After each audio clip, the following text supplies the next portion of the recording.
কিভাবে আপনি আপনার ফেসবুক প্রোফাইল লক করবেন, প্রাইভেট করে রাখবেন বা সিকিউর রাখবেন। ফ্রেন্ডস, আপনি যদি আপনার ফেসবুক প্রোফাইল লক করতে চাইছেন, প্রাইভেট করে রাখতে চাইছেন বা সিকিউর রাখতে চাইছেন, তাহলে ভিডিওটি প্রথম থেকে শেষ পর্যন্ত দেখুন।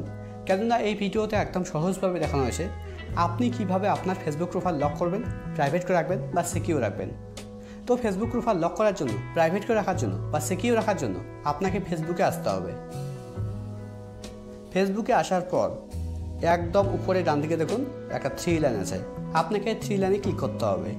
আপনার এখানে প্রোফাইল লোগো থাকতে পারে, যদি আপনার এখানে প্রোফাইল লোগো থাকে তাহলে আপনি প্রোফাইল লোগোতে ক্লিক করবেন। এবার এখানে একদম উপরের দিকে দেখুন, এখানে আমার ফেসবুক অ্যাকাউন্টের নাম শো করছে। দেখুন আমি নামের উপরে ক্লিক করছি, মানে প্রোফাইলে আসছি। ফ্রেন্ডস দেখুন, আমার কিন্তু ফেসবুক প্রোফাইল লক করা নেই। আমি আমার ফেসবুক প্রোফাইল লক করে এখানে এসে আপনাদের দেখিয়ে দেবো।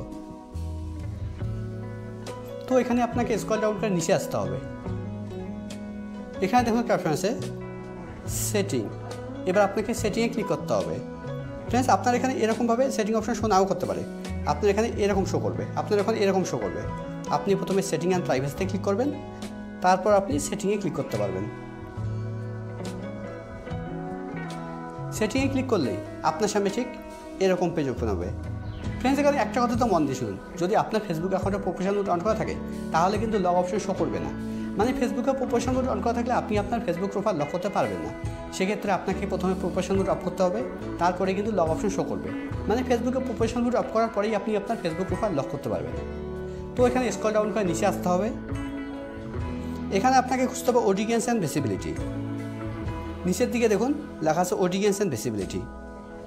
এর আন্ডারে দেখুন একটা অপশন আছে প্রোফাইল লকিং। এবার আপনাকে প্রোফাইল লকিংয়ের উপরে ক্লিক করতে হবে।